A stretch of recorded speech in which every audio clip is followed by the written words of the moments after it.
نجيو دابا نشوفوا المشاكل الكبيره فاش غارقه البلاد واللي خلاتها ديما اللور، ونبداو بالمشكله الكبيره اللي غطات على المشاكل كلها: التعليم. منين كنقولوا التعليم كنقصدوا القرايه د وليداتنا، والقرايه راه داخل فيها داكشي اللي كيقراو وليداتنا في المدرسه وفي الجامعه وغيرها، وداخل في مساله التعليم داخل فيها عاود الاداره اللي كتمشي هادشي، من الاداره اللي كاينه في وسط المدرسه حتى الوزاره التعليم.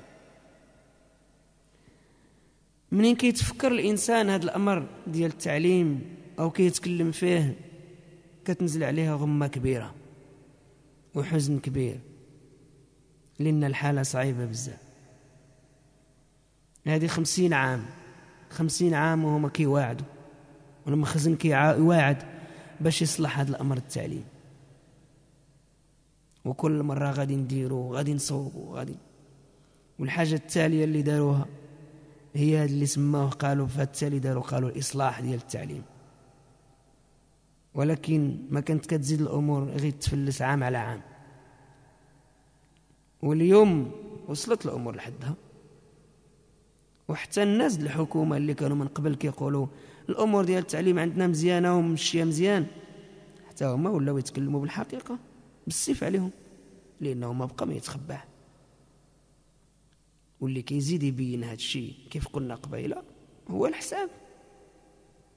منين كيطالع الانسان على الحسابات اللي كاينه على هذا الامر ديال التعليم كيتفجع، لانه الامور ما غادي الا ربح الا بقات هكا. منين كيبقى الانسان يشوف ويخمم في هذه الحاله فاش هو التعليم، كيبان له بحال الا هذه حرب دايرها المخزن على الوليدات وعلى الشباب ديال هذا الشعب، واللي هما خصهم يكونوا اعز حاجه عندنا، لانهم هما اللي عاد جايين وكيتسناهم المستقبل، وحنا كنحاربوهم. والنتيجه عدد كبير كيخوف من الوليدات ديالنا كيخرجوا من المدرسه، من الابتدائي ومن الصغار والكبار، من الابتدائي ومن الثانوي.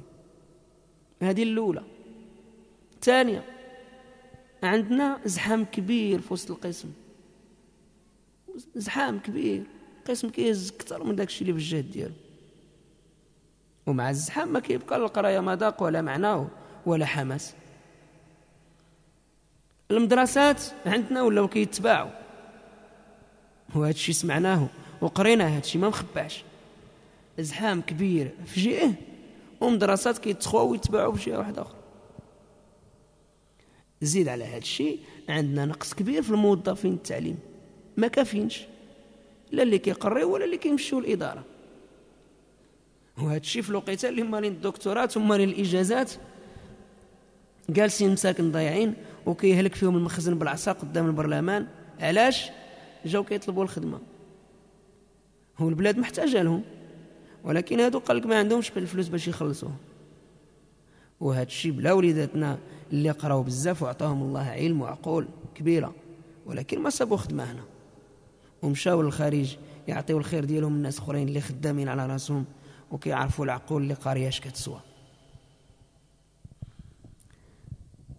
هاد المشاكل ديال التعليم اللي تكلمنا عليها دابا، هاد الشيء في المدرسات ديال الدوله، ولكن هاد الشيء قايس حتى المدرسات الحره اللي فيهم القرايه بالفلوس، وزايده فيهم مشاكل وحده اخرى عاود كاينه غير فيهم. وحنا عارفين المشاكل ديال القرايه بالفلوس اشنا هي، الفشوش وزيد. واخا هاد القرايه في هاد المدارس الحره القرايه بالفلوس هزادي قليل داكشي ديال التلامذ المغرب 6% في المغرب كله. واخا المخزن النهار الاولي منين ناض شجاع هاد المدرسات الفلوس كان كيقول المخزن بانه غادي تهز 20%، يعني الخمس من التلامذ اللي في المغرب كله، ولكن ما وصلش لهذا الشيء. قلنا فاشلين في كل حاجه. نجيو دابا للقرايه في الجامعه، هذه مشكله اخرى حتى هي مشكله كبيره. هذه سنين باش كان ناض المخزن وقال غادي يصلح القرايه في الجامعه وسماه الاصلاح الجامعي، وقال غنديروا كذا وكذا ونبدلوا كذا وكلام طويل، ومن تما والناس كتغوت لا الأساتذة ولا الطلبة اللي كيقراو. عباد الله، هاد الشيء راه ما خدامش، هاد الشيء راه ماشي إصلاح، راكم كتفسدوا القراية ماشي كتصلحوها. وشكون اللي يسمع لهم؟ حتى التالي منين خلاص كبرت المشكلة عاد رجعوا الناس للمخزن، حتى هما كيقول لك يا فعلا هاد الشيء ما خدامش، حتى فات الفوت وتخربت القراية في الجامعة. أرانا الصعيب من هذه المشاكل كلها اللي ذكرناها هو التلاميذ ديالنا راجعين غير اللور، لا في القراية ضعافين، ضعافة القراية عندنا بزاف، ولا في التربية صغار وكبار، إلا شي واحد مساكن، شي وحدين واخا هاد المشاكل كلها كيكافحوا وكيقراو على راسهم، ولكن ما كيبانوش في وسط بحر ديال الشباب ضايعين ومشتتين. الله تعالى يكون لوليداتنا ولبنيتاتنا والوالدين مساكن حتى هما. راه واخا لو كان يخرج هاد الشعب كله مرة واحدة، يخرج للزنقة ويغوت لربي اللي خلقو شحال ما غوت، ويتضرع ويبكي على هاد المصيبة ديال التعليم اللي واقع، مازال ما غنكونوش يعطينا لهاد الشيء هذا حقه، ومازال ما عرفناش اش غادي يولدنا للقدام، ولا حول ولا قوة إلا بالله. وهذا الشيء كله سببه السياسة المخزن. واللي صعيب في هذه السياسة هذه هو أن الميزانية ديال العام، ميزانية الدولة ديال العام اللي كتعطى لكل وزارة، هذاك الشيء اللي كيتعطى للوزارة ديال التعليم قليل بزاف، قليل ضعيف.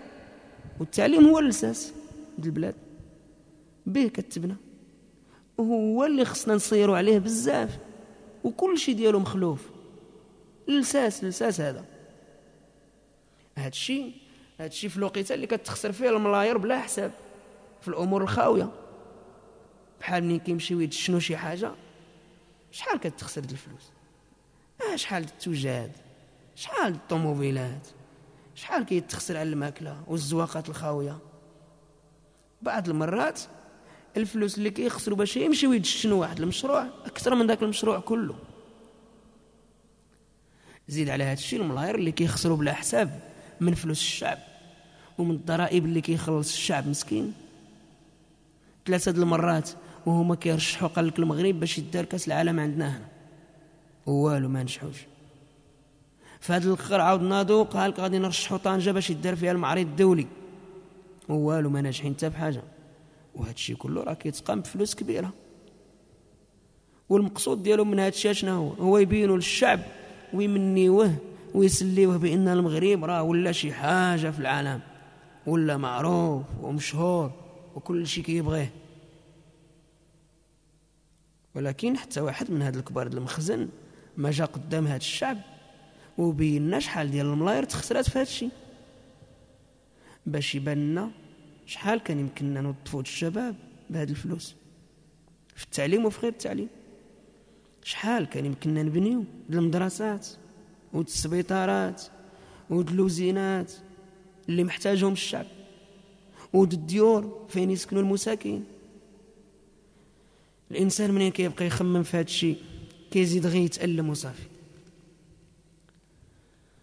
قلنا هذه المشكله ديال التعليم والحاله فاش راه غادي تورط لنا مشاكل كبيره للقدام، وبدات كتبان.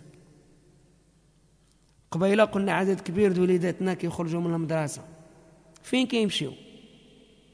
كيمشيو يخدموا، اللي صاب منهم الخدمه.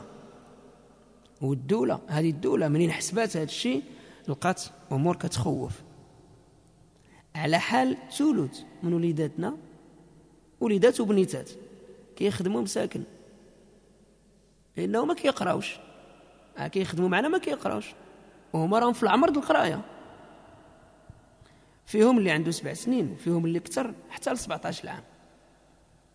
وكتقول الدوله والحكومه ماشي حنا، كتقول باللي 90% من هاد الوليدات اللي خدامين عندهم ما بين 10 سنين و 14 عام، وعلى حال ثلث منهم 30% ما عمرهم ما شافوا المدرسه ولا قراو حرف واحد.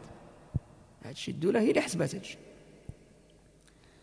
وكتكمل المصيبه الى عرفنا ان 400,000 واحد من وليداتنا وبنيتاتنا كيخرجوا من المدرسه كل عام. ايوا ضربها انت في 10 سنين وشوف اش غتعطيك. كارثه كبيره، وكتبين بان المغرب مازال من الدول اللي مخلفين بزاف ومازال غادي في الظلام.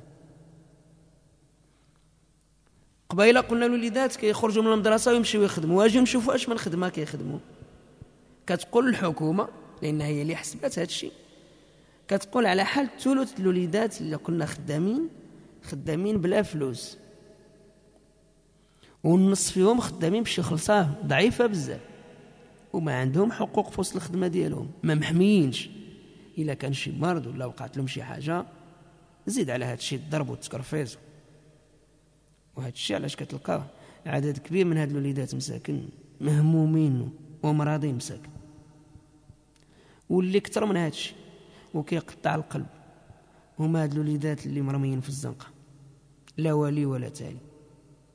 واليوم ولاو بالالاف وكيزيدوا نهار على نهار. واش كيتعلموا مساكن في الزنقه؟ من غير الامور القبيحه، السرقه والاجرام وزيد. مصيبه واحده اخرى صابت الشباب ديالنا هي هاد المخدرات، الحشيش والمخدرات الاخرى اللي ما تطيحش على البال وكيتعاطاو لها وليداتنا وحتى بنيتاتنا. رجعت البيبان ديال المدرسات ديالنا سوق المخدرات، ولينا نشوفوا ونسمعوا المصايب الكبيره في البيبان ديال المدرسات. مخدرات وما دير، المخدرات وما دير.